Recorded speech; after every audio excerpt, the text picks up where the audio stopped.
Hi, I'm Hal Roberts. This is Bridge City News. Here's some of the top stories we've been following. A negotiator who helped broker a deal between Freedom Convoy protesters and the City of Ottawa says the Trudeau Liberals overreacted when it came to invoking the Emergencies Act. We have a special one-on-one interview with one of the CPC leadership candidates, Leslyn Lewis. And we hear from a Southern Alberta grandmother who shares her powerful weight loss story of losing over 120 pounds. Your nation, your province, your Southern Alberta. From the heart of Lethbridge, it's Bridge City News with Hal Roberts. Thanks so much for joining us. The negotiator behind the deal with the Freedom Convoy says the Trudeau government was too quick to invoke the Emergencies Act.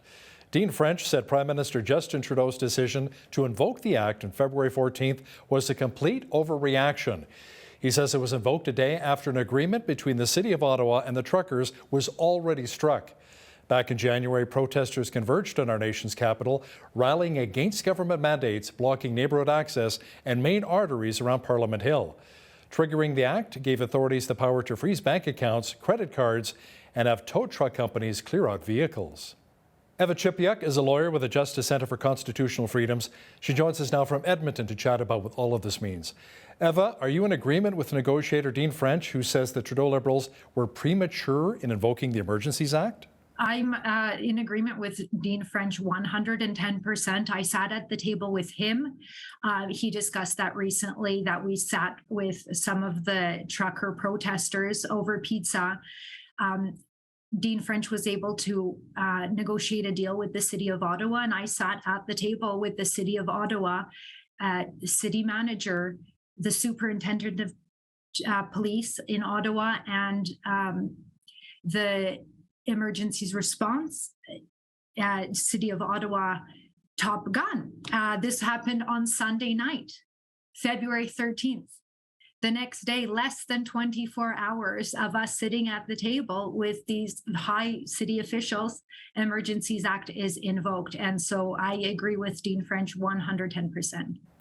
Eva, could we be seeing even more court cases of those involved with the Freedom Convoy suing the federal government since a deal was allegedly already struck? To be honest, we haven't had a chance to talk about further court cases yet, where we've been so heavily involved in things coming out of the February protests thus far, including the public inquiry that's coming up here in September and October. So getting geared up and ready for that, where I think a lot of the information that we're getting in the news right now will really come clear here very shortly. And what's great about the public inquiry, it's all going to be televised and everybody could see firsthand, hear the questions, hear the answers, and get a feel for what actually went on in February in Ottawa. Let's chit-chat a bit about the main organizer of the Freedom Convoy, Medicine Hat's very own Tamara Leach, who spent a number of days behind bars for her role in the protest. How much of a legal leg does she really have to stand on, considering her role in this massive protest? First and foremost, Tamara Leach needs to be absolved of any criminal charges. So she's still facing those charges right now. We don't believe that there's a strong case that the Crown prosecutor has against our client, but that still needs to be played out. Once that criminal court case is settled, then we could talk about next steps. But until then, it's quite premature to do so. Thanks so much, Eva. That was lawyer Eva Chipiuk with the Justice Centre for Constitutional Freedoms joining us from Edmonton. A 37-year-old man was arrested in Medicine Hat following a huge drug bust. Alert, along with police in Medicine Hat, say following a search warrant at a hotel in Rossglen, $106,000 worth of drugs were found. The bust included 423 grams of cocaine, 252 grams of methamphetamine, and 242 grams of fentanyl. Matthew Hillier faces a wide range of charges, including possession of drugs for the purpose of trafficking, possession of stolen property, and obstructing a peace officer. Hillier was scheduled to appear in court on Thursday. The Crown is asking that a Calgary man who scammed clients out of millions of dollars in a Ponzi scheme be sentenced to between 10 and 12 years in prison. Arnold Breitkreitz was convicted on June 29th of fraud in which investors believed they were putting money into a Safe First mortgage. Courts heard that the money from his company, Base Financial, was instead loaned to an oil and gas promoter and used in a risky oil play in Texas that was secured against oil and gas leases and equipment. Crown attorney Shelley Smith says Bright Kreitz was in a position of trust and defrauded scores of people up to $21 million and a 17-month period beginning in May of 2014. Well, the heat warning from Environment Canada continued for much of southwestern Alberta again today. Jeanette Rocher is in Taber, Alberta, enjoying lots of sunshine and plenty of that famous Taber corn. Jeanette, today was another good day to maybe lather up with plenty of sunscreen and stay hydrated? Yeah, so true, Hal. It was a hot one here in Taber, high of 30 degrees. As you can see, beautiful sunny day. Same thing where you are in Lethbridge, as we are still under that heat wave in southern Alberta. Overnight low tonight in Lethbridge, still remaining in the double-digit teens. Overnight low of 16 degrees. Into tomorrow, Friday, lots of sunshine, 31 degrees. I'll have full weather details coming up for you later on in the show as to what next week will look like, including some moisture that's headed your way. Those are some pretty tall corn stalks. Thanks so much, Jeanette. Well, she's a true inspiration to many people in the community of Claresholm. Velda Weisensell has been named 2021 Alberta Queen after she managed to lose over 100 pounds. As Angela Stewart tells us, Velda is sharing her story with the hopes that it might inspire others with their weight loss journey. Everybody just kept at you. Just kept saying, go, go, go. At 88 years old, longtime Claresholm resident Velda Weisensell is being recognized for her big accomplishment. Oh, it makes me feel wonderful. It makes you feel good. It's taken 28 years to get to this point, and now Weisensell is celebrating her weight loss of 122 pounds, while also being recognized as 2021 Alberta Queen through a group called TOPS, also known as Take Off Pounds Sensibly. Before joining TOPS in Claresholm, Weisensell says she was over 200 pounds and knew she wanted to make a change. I could have been 250 pounds, you know. I was going all the time, you know. I'd done everything I could possibly do. I wanted to wear decent clothes and I wanted to look like other people. Her journey wasn't easy. Weisensell says at times she felt discouraged. You'd lose weight and then you'd go up. Then you'd lose some more pounds and then you'd go up. It was just a bouncy. I was really trying to diet and do stuff like that, you know. I say, oh, well, I'm going to lose these pounds. Well, I go back to TOPS and there'd be up another 2 or 3 pounds. Having lost all her weight now, Weisensell is an inspiration to many, including Melinda Bates. 28 years to do this, and I would have gave up by now, but she just kept going. So she's a real incentive for all of us ladies, not only just for losing weight, for just being Velda. You'd have to do this. You got to have perseverance. Weisensell says she hopes her story will encourage others who might be struggling with their weight loss journey. You got to put it in your mind here that you're going to do this. And that's what they've got to do. For Bridge City News, I'm Angela Stewart. That is one inspirational lady. A large group of farmers gathered near Taber on Thursday to help support a good cause. The Taber Food Grains Project hosted the Harvest Day event. Farmers and members of the community were able to provide a large number of machinery to help with combining 135 acres of barley. As BCN's Micah Quinn explains now, organizers say this food will be used to help out the less fortunate. Farmers were busy harvesting barley as part of the Taber Food Grains Project, which supports the Canadian Food Grains Bank. Around 200 farmers and residents from the area made their way to a field just east of Taber for a free lunch and a chance to help out. Jeremy Wind, the chairman for the Taber and District Food Grains Project, says it's always exciting to see the community come down to help shine a light on a good cause. We get, the seed donated, and we get all this equipment here.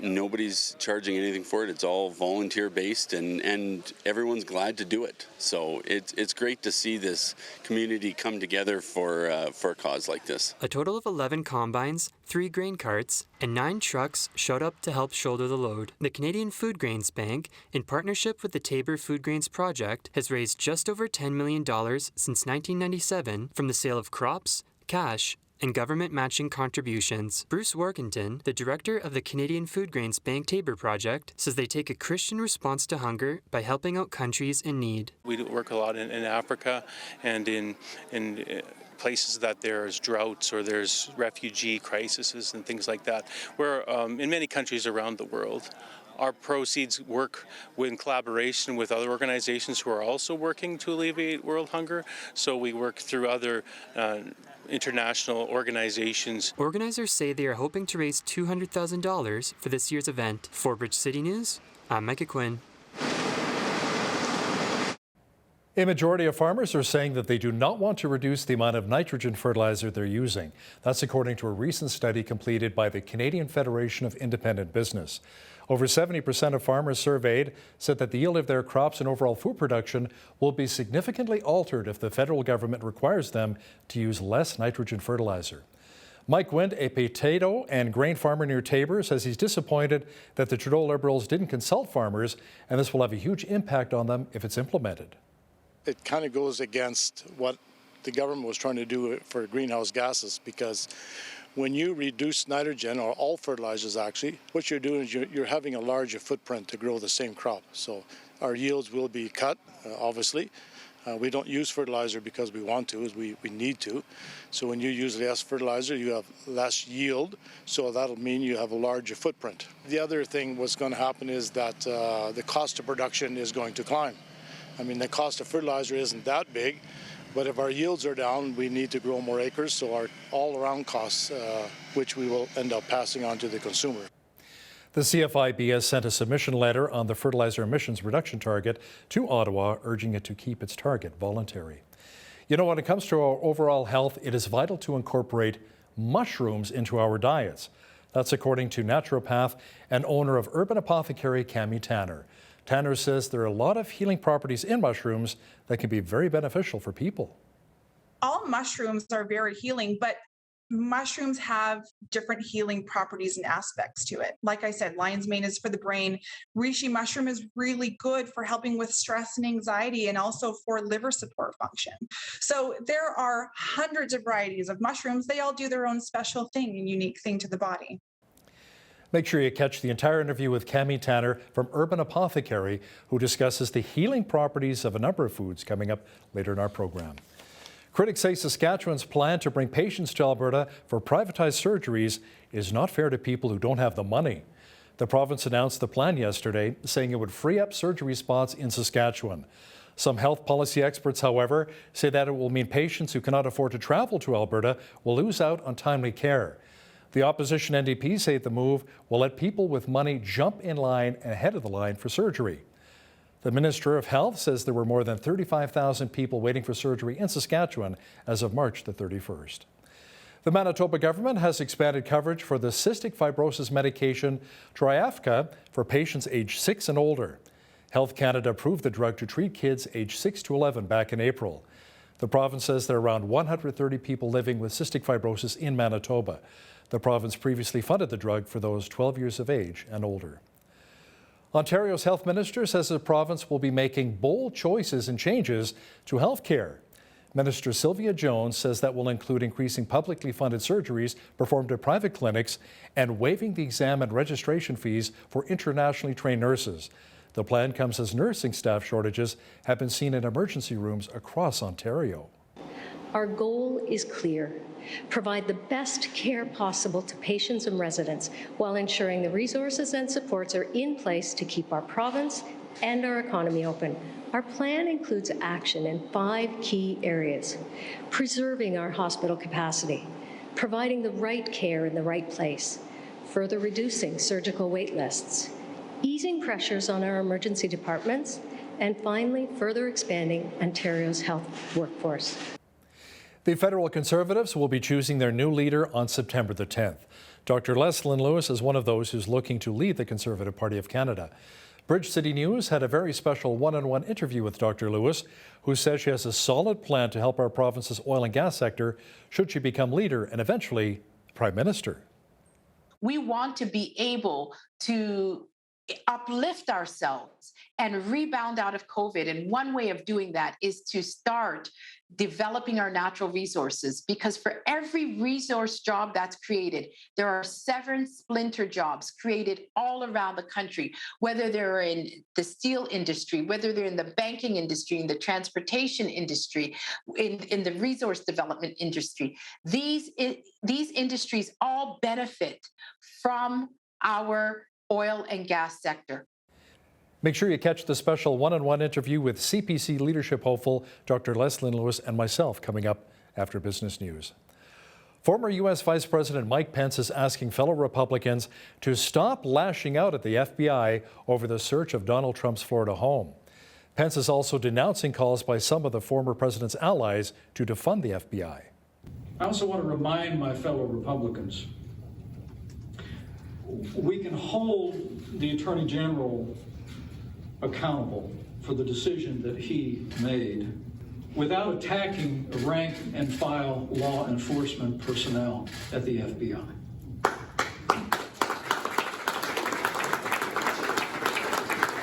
The Republican Party is the party of law and order.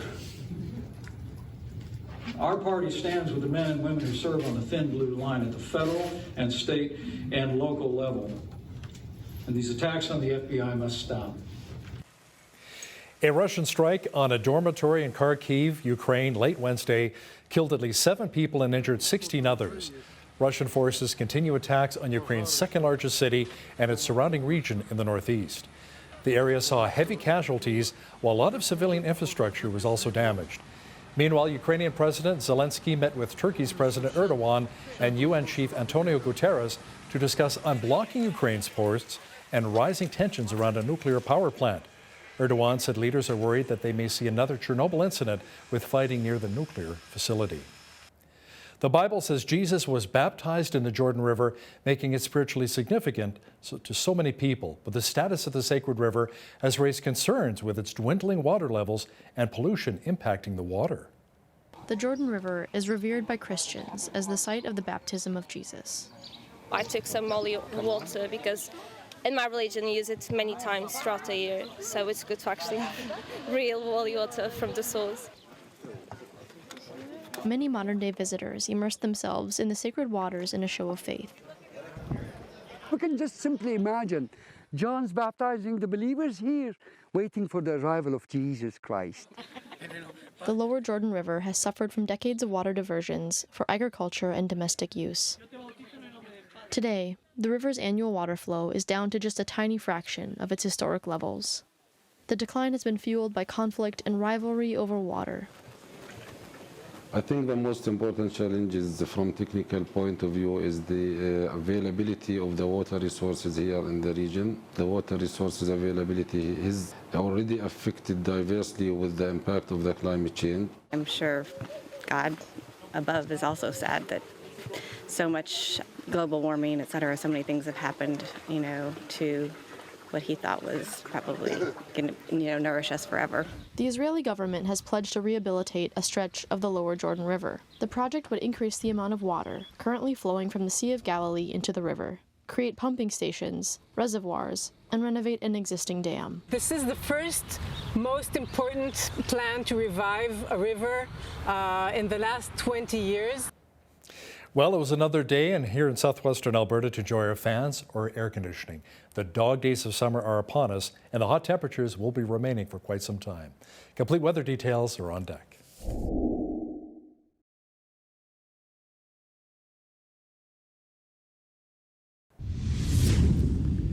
Well, it was another scorcher across much of southwestern Alberta again today.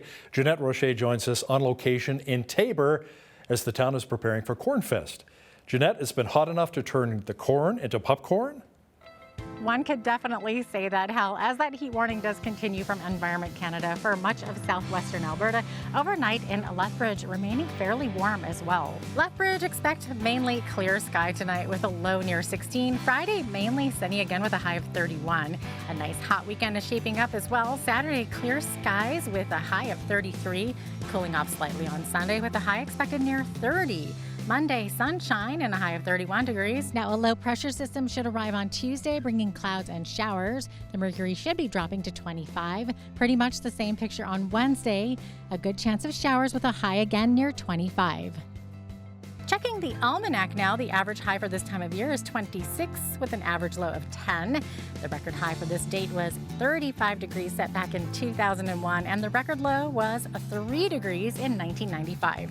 The sun rose at 6:26 a.m. and set at 8:44 p.m. Let's have a look at Friday's forecast across much of the country now. There is a slight chance of showers developing and a high of 22 in Victoria. Thunder showers and 25 for Vancouver. Expect a mix of sun and cloud and a high of 30 degrees in Calgary on Friday. Mainly sunny and 29 in Edmonton. Just a few clouds and 29 is on tap for Regina. Sunshine and 30 for Saskatoon. In Winnipeg, expect a few clouds with a high of 24. In the central part of the country, it should be partly cloudy and 29 in Toronto. A chance of showers and 29 as well in Ottawa. Mainly sunny and 30 in Montreal. In Atlantic Canada, there's a 30% chance of showers in Fredericton with a high of 24. A mix of sun and cloud and 23 for Halifax. A few showers and 23 in Charlottetown. And in St. John's, expect rain with a high of 24 degrees on Friday. And that's a look at your weather forecast from sunny Taber, Alberta. A Michigan judge has ruled in favor of Enbridge in its fight with the state over the Line 5 cross-border pipeline. Judge Janet Neff says the case belongs in federal court, which is a blow to Michigan Governor Gretchen Whitmer's bid to shut down the pipeline. It is the second time within the past year that Neff has sided with Enbridge on the question of jurisdiction. The Canadian government calls Line 5 a vital source of energy for Ontario, Quebec, and several Midwestern states. Environmentalists are concerned that a technical failure could trigger a catastrophe in one of the area's most important watersheds. Enbridge says it has completed a deal that will see the Calgary-based company become operator of the Gray Oak Pipeline in Texas. Enbridge says the joint venture with Houston-based Phillips 66 will result in a joint venture holding both companies' indirect ownership in Gray Oak, along with Denver-based DCP Midstream. Under the terms of the deal, Enbridge will increase its indirect economic interest in Gray Oak from 22.8% to 58.5%. Enbridge says the merger will result in around $400 million U.S. cash payment to Enbridge from the merged entity. A small business lobby group says commercial bankruptcies are rising in Canada and even more businesses are at risk of closure. Information from the Office of the Superintendent of Bankruptcy shows small business insolvencies have been increasing since last May. But the Canadian Federation of Independent Business says its own survey data indicates just 10% of business owners would file for bankruptcy if their business was no longer solvent. It says 46% of business owners say they would simply stop operating rather than going through the bankruptcy process. A boutique in Edmonton has won Canada's Best Restroom contest for the second year in a row. Majesty and Friends, check this out, took top honors for its ice cream-themed washroom. It features pink toilet paper, a cherry brush, and an ice cream-themed paint job. Nominees were judged on cleanliness, visual appeal, innovation, and functionality. Now, here's a look at today's markets. The TSX was up 83 points on the day to finish at 20,265. The Dow was up 18 points to 33,999. The S&P 500 was up 9 points to 4283. And the Nasdaq was up 27 on the day to 12,965. West Texas Intermediate Oil was up $2.39 to $90.50 U.S. per barrel. Natural gas was down 6 cents to $9.19 U.S. Gold was up 6 cents to $17.5868 U.S. an ounce, and silver was even on the day at $19.54 U.S. an ounce. Feed wheat is at $10.50 per bushel. Barley's at $7.79. Canola's at $17.56, and corn is at $10.80 per bushel. Live cattle were down 48 cents to $141.28. Feeder cattle were down $1.73 to $181.53, and lean hogs October contract was down $4.75 to $93.30. The Canadian dollar was up slightly over the past 24 hours to $77.24 U.S.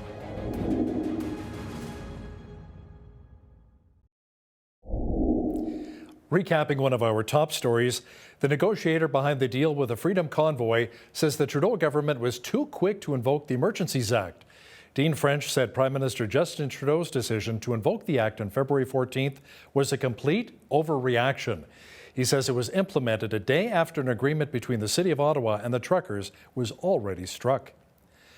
Coming up, a special one-on-one interview with CPC leadership candidate Dr. Leslyn Lewis. Hear where she stands on healthcare, our energy sector, and her support for our farming communities. And listen, if you see news happening in your community, be sure to send us an email at info@bridgecitynews.ca. We would love to hear from you. Here's your Bridge City News community calendar. The Lethbridge Folk Club and Lethbridge Jazz Society invite you to their Roots Music Festival, taking place August 20th at Legacy Park, beginning at noon until 7:30 p.m. Come out and enjoy 3 live music stages, children's activities, music workshops, vendors, food trucks, and so much more. For information on featured performers, visit lethbridgefolkclub.com. Discover how Lethbridge has played an important military role in the preservation of world peace and security by visiting the Lethbridge Military Museum at the Vimy Ridge Armory at the Lethbridge Airport. The museum is open to the public each Wednesday from noon to 4 p.m. Special arrangements for other days and times can be made by calling 403-892-6531. Admission is free, but donations are gratefully accepted. For more information, visit lethbridgemilitarymuseum.org. And that's your Bridge City News Community Calendar.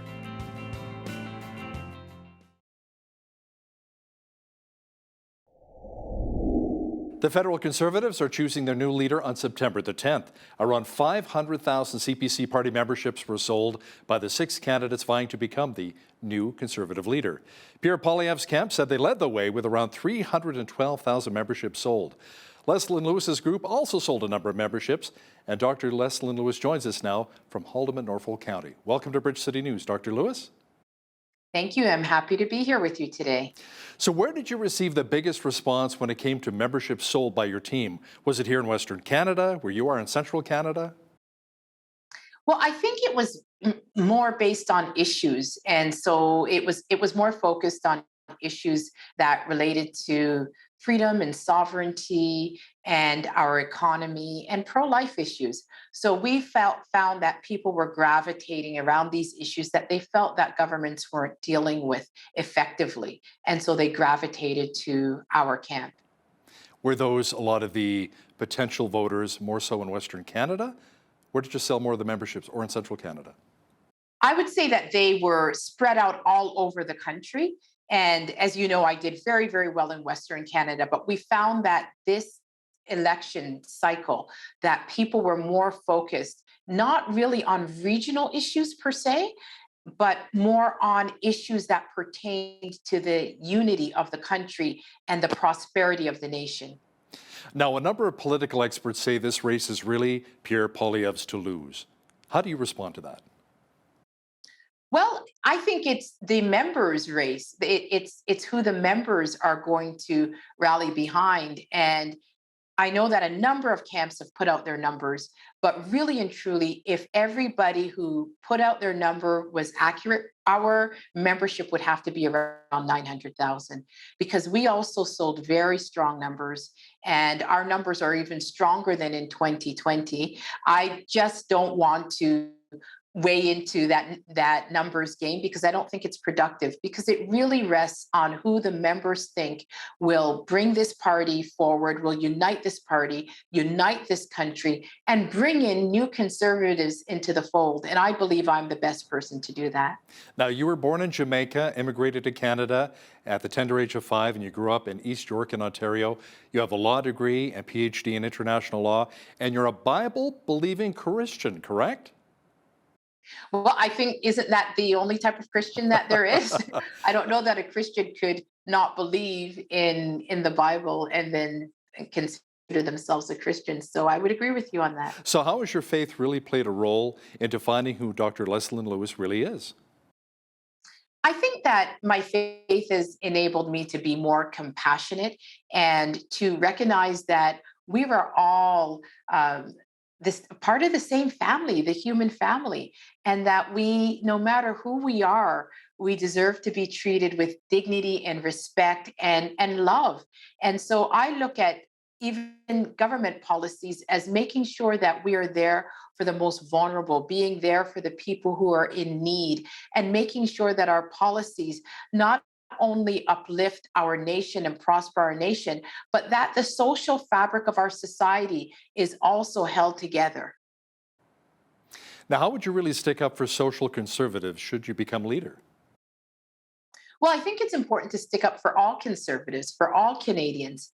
And as I said I think the social fabric of our nation is very, very important. It's one thing to have a vibrant economic nation, but if we see that parents are losing their rights to raise their children in accordance with their values, if we see that families are being strained, if we see that young people have no desire to, or just losing hope in being able to even move out of their parents' home and own a home. If we see that families are breaking up, if we see that drug addiction is just rampant within our society, and if we look at the brokenness in our society and we don't find ways to look at or to work together to fixing that, then I don't think that we have a really vibrant, productive society. We need to ensure that the most vulnerable, those are in need, whether it's a pregnant woman who may decide that she wants to keep her child, she may not want to keep her child, she may want to give it up for adoption, and she needs help getting through that pregnancy, to support pregnancy care centers. So I think that we have to ensure that all aspects of our society are strong. So if you were to become leader of the Conservative Party of Canada, would you reopen the abortion debate? I don't believe that debate has ever been closed. I believe in a democracy where we can debate any issues. And I believe in a democracy where not everybody has to agree with me, but I should be free to be able to discuss my perspective without being demonized and without being labeled and without being ostracized. So I think it's very, very important that we move away from this woke cancel culture narrative where we say we're closing off discussions on any topics, because what happens then is you create fringe movements that are outside of society. And we want to be able to bring people into the fold and have conversations about how we progress as a society and as a nation. So Dr. Lewis, where do you stand on euthanasia?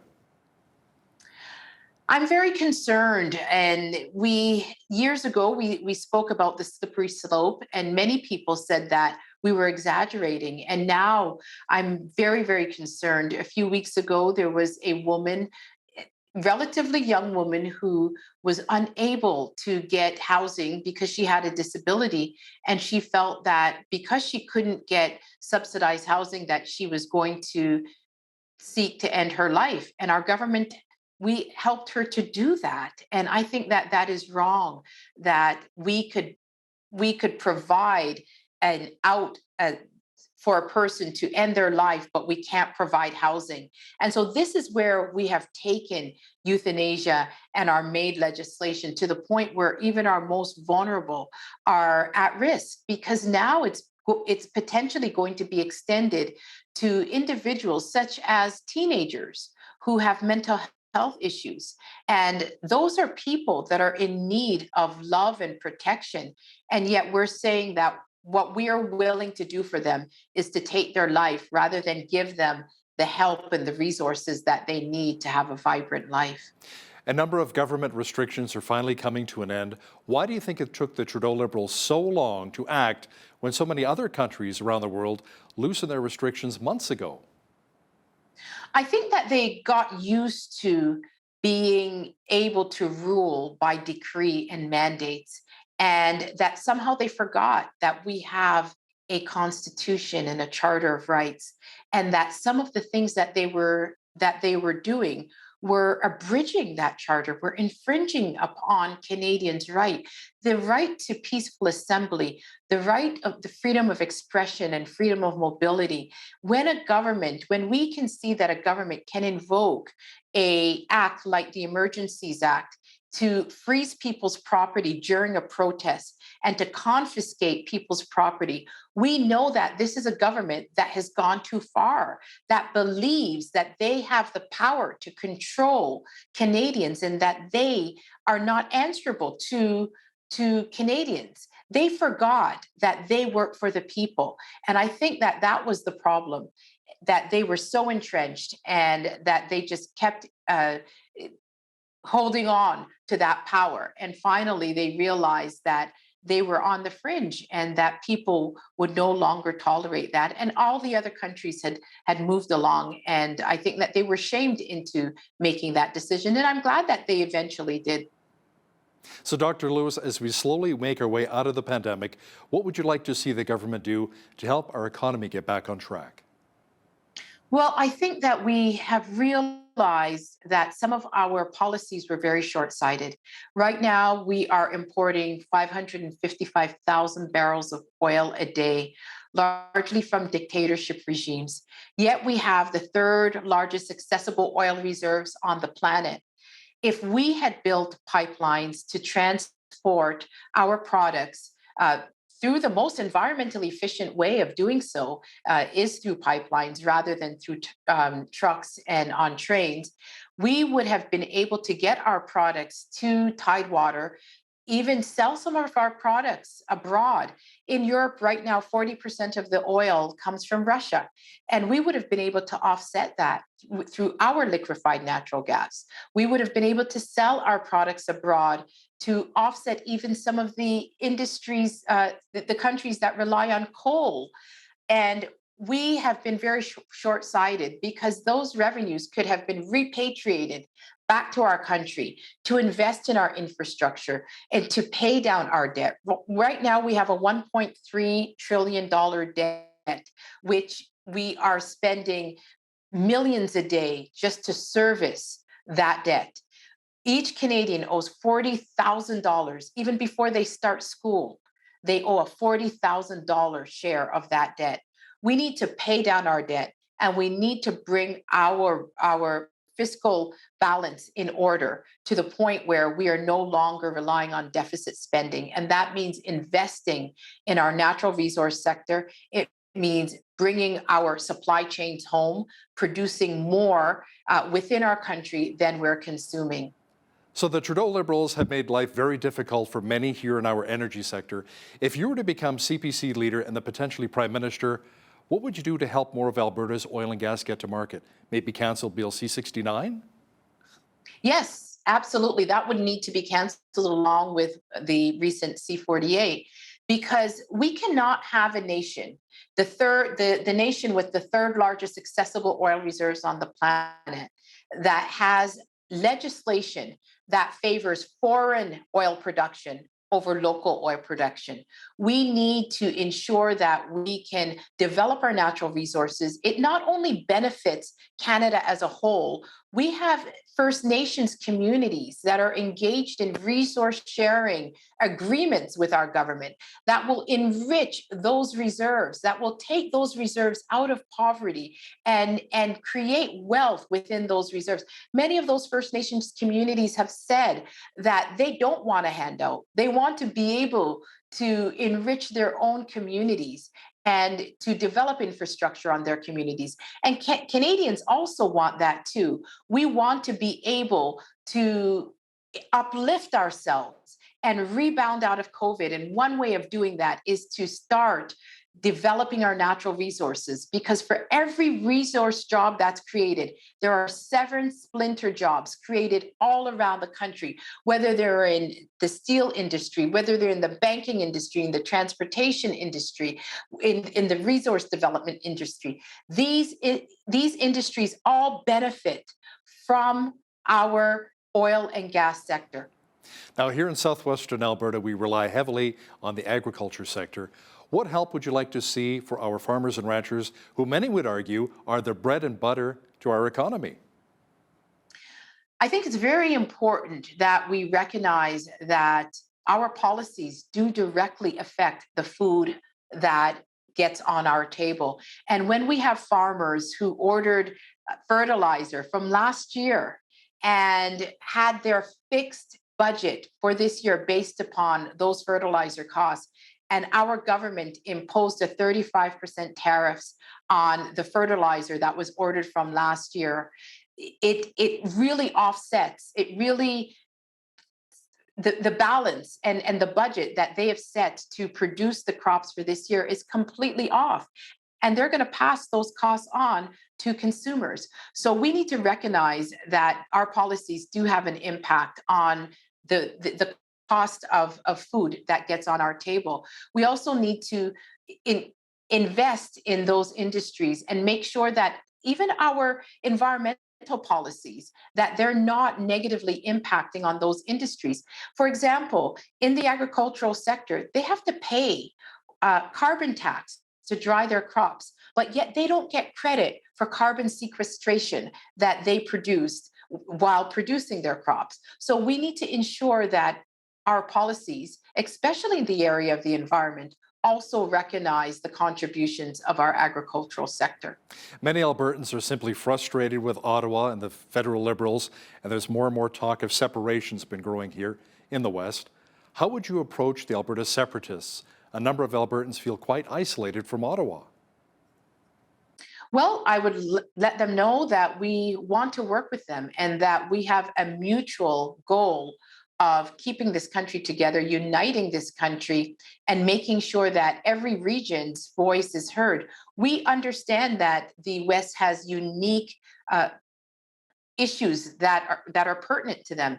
And I recognize that our centralized government has taken the West for granted. I recognize in issues and in regulations like Bill C-48 and Bill C-69 that those regulations penalize the West and actually put handcuffs on them to develop their natural resources. And so I would work together with the separatists and make sure that we have policies that will ensure that the West thrives, because when the West thrives, so does the rest of Canada. Amen to that.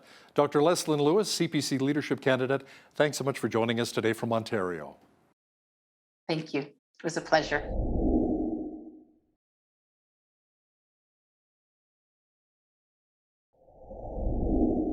The COVID-19 pandemic really shook many components of our daily lives. Everything from politics to civil rights to spending time in the park was really affected by it. Some even say that our faith in the Canadian healthcare system has also been damaged. Even before the pandemic, many were saying that Western medicine of Alberta Health is a broken system. But what are the alternatives? Are there really any? Today we're joined by Cami Tanner of Urban Apothecary here in Lethbridge, who maybe has some answers to some of these questions. Cami, welcome to Bridge City News. Hi, thank you for having me. Now, Cami, you have a vision of natural health that may be a little bit different from what we're accustomed to here in Canada. Can you explain what that vision really is? Yeah, we have opened up a shop that brings in a lot of natural products to help heal the body. Things like herbs and mushrooms that are grown in nature that work to really heal different problems within the body. I'm even looking behind you there. You've got a few different, maybe some licorice and some, what else have you got behind you there? We've got some mugwort, we've got chamomile, we have a whole range of different herbs. It almost seems like a little Harry Potter in here, but it's fun. Now, do you believe that there's a natural remedy for many human ailments or diseases? Absolutely. There's a number of things that are grown naturally that work to heal the body. We always look at, our body was grown and created from the elements of the earth, and so are the plants. And they work in harmony with each other. Now, can you really explain how you got into this aspect of health? Absolutely. I've always been a big believer in growing things yourself, growing your own garden, because not only is it more nutritious for you, it tastes better and it's healthier than things that you're buying from even just the grocery store. And so we have worked to study more and more about plants, starting from that basic level of growing our own garden and healthy eating that way, to the whole medicinal aspect of plants and how they work with the body. So do you think more Canadians nowadays, Cam, are actually growing their own food and having bigger gardens, especially during the pandemic? Absolutely, especially since the pandemic. And now with grocery store prices rising, we find even more and more people are wanting to grow their own food, be more self-sufficient, and know exactly how their food is grown and where it's coming from. So from your experience, which vegetables do you think have some of the highest nutrients and some of the best vitamins to help us in our daily health routines? Ooh, that's a big question. because so many different plants have so many different constituents that grow. But some of my favorites are things that we call adaptogens. So they go into the body and they don't just heal one thing, but they adapt to the body of different problems. So if you're having memory loss, let's go help heal that. If you're having high blood pressure, cholesterol, some of those would include mucuna, ashwagandha, lucuma, different herbs like that. So how about for memory loss then? What would you recommend? We do lion's mane mushroom. That is one of the highest level of helping heal the brain.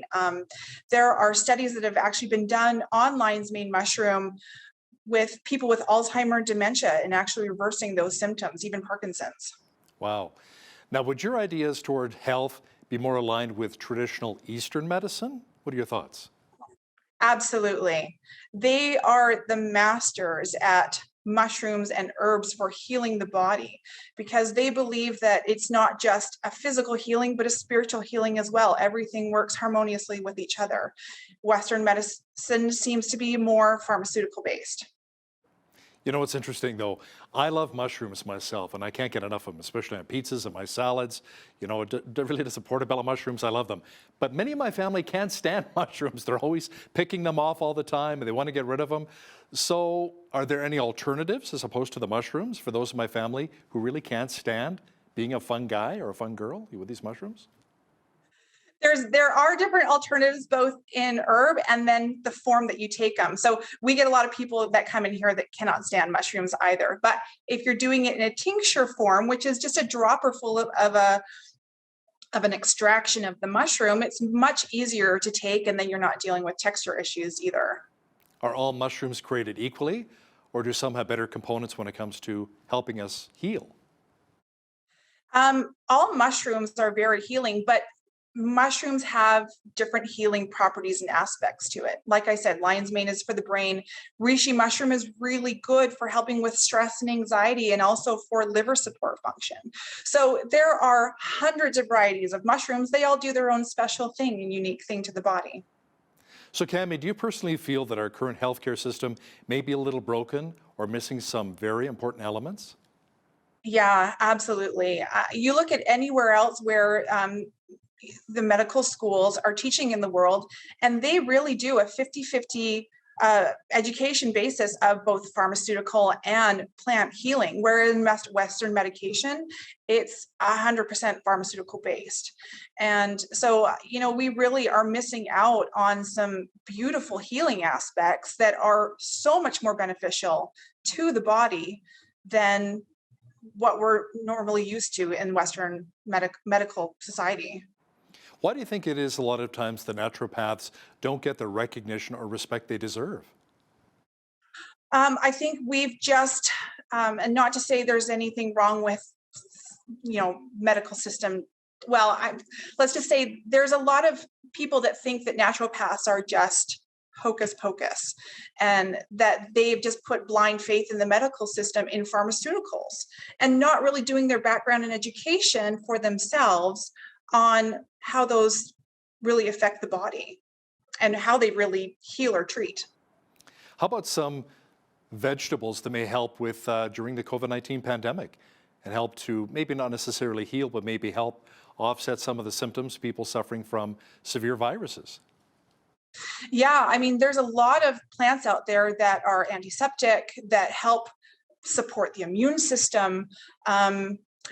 Like shiitake mushrooms are a really great one for helping with immunity. And there are things that we can take both to increase our adrenal system, our immunity, and symptoms of having contracted the COVID-19 virus, as well as other psychological problems with depression and things like that that come from isolation during the pandemic.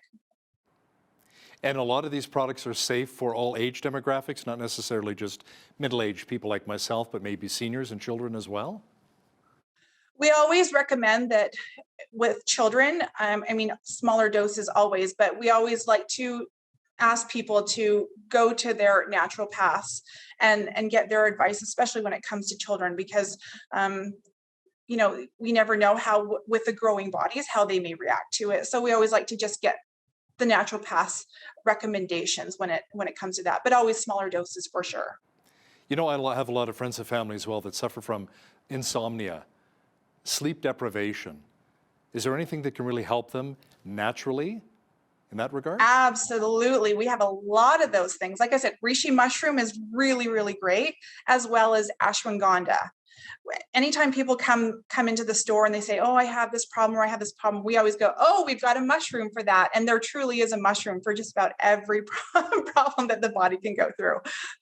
Now, do you feel that there is a way for families to be healthier and happier through natural ways outside of Western medical philosophy? Let's look at the big picture here, Cami.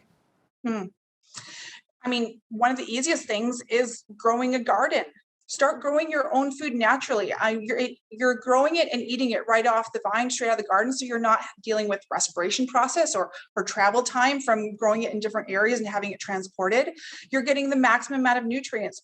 Plus, going out and getting some sunshine and vitamin D is one of the healthiest things you can do. And those are simple things.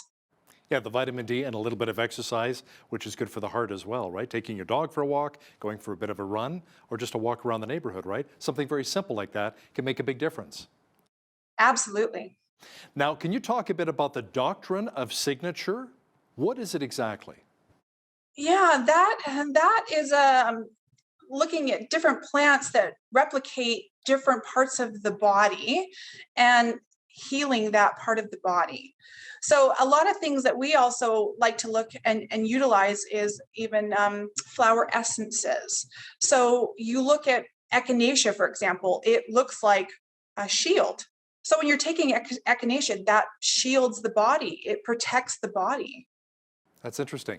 Now, would you recommend having raw vegetables as opposed to cooking them? Or sometimes is it more beneficial to cook the vegetables to release maybe some of the oxidants, some of the healing properties within the vegetable itself? There are some things like tomatoes where they are more beneficial when they're cooked, but for the most part, you should be eating almost a 50% raw diet. Your body works better with raw vegetables than it does cooked vegetables, because when you're eating cooked food, it actually changes the molecular structure of the plant, and your body starts to look at that as an invader of the body. And so it'll actually increase the immune system and the white blood count cell to go and attack that food. And so when it's eat in a raw form, it's a more natural form. The way that your body is more natural. So it will utilize it more beneficial. Now, Cami, let's dig a little bit deeper into plants for health. The Bible talks about the balm of Gilead. Can you talk about where this plant actually comes from and how beneficial it is? Those are actually the pods from like the balsam poplar tree and a black cottonwood tree. And it's the sticky resin that comes off of those pods that is turned into a balm or a salve used for healing. The Gilead comes from the actual location of where that originated from. But it helps with anything from healing aspect to inflammation to pain. Also, people suffering from arthritis as well, or maybe have an injury, something is swollen with the joint. May that help in that regard too? Absolutely, yes. Now, here in Southern Alberta, agriculture is a key industry.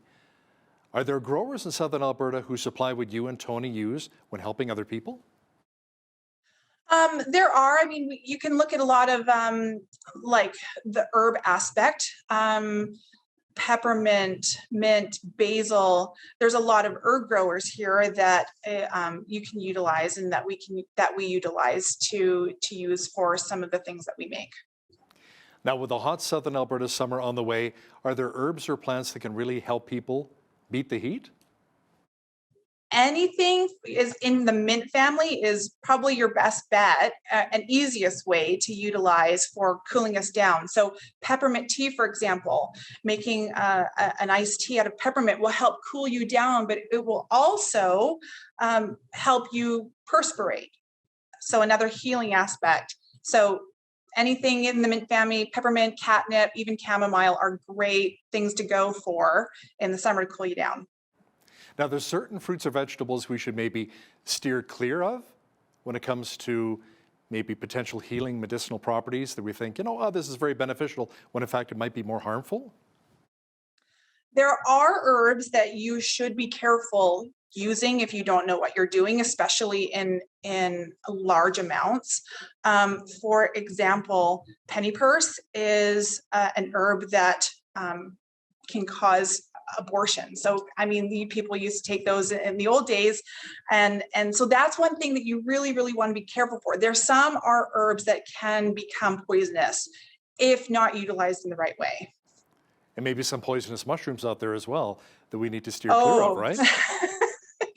Yes. And the thing is, if you don't know what you're looking for, you can take the wrong one and be in a lot of trouble. So it's very important to really identify and know what you're looking for and be 100% sure before you ingest anything. Now, Cam, you seem to be a big supporter of mushrooms. Do you find that more people are not only growing their gardens outside, but maybe growing mushrooms inside or maybe somewhere else in their homes?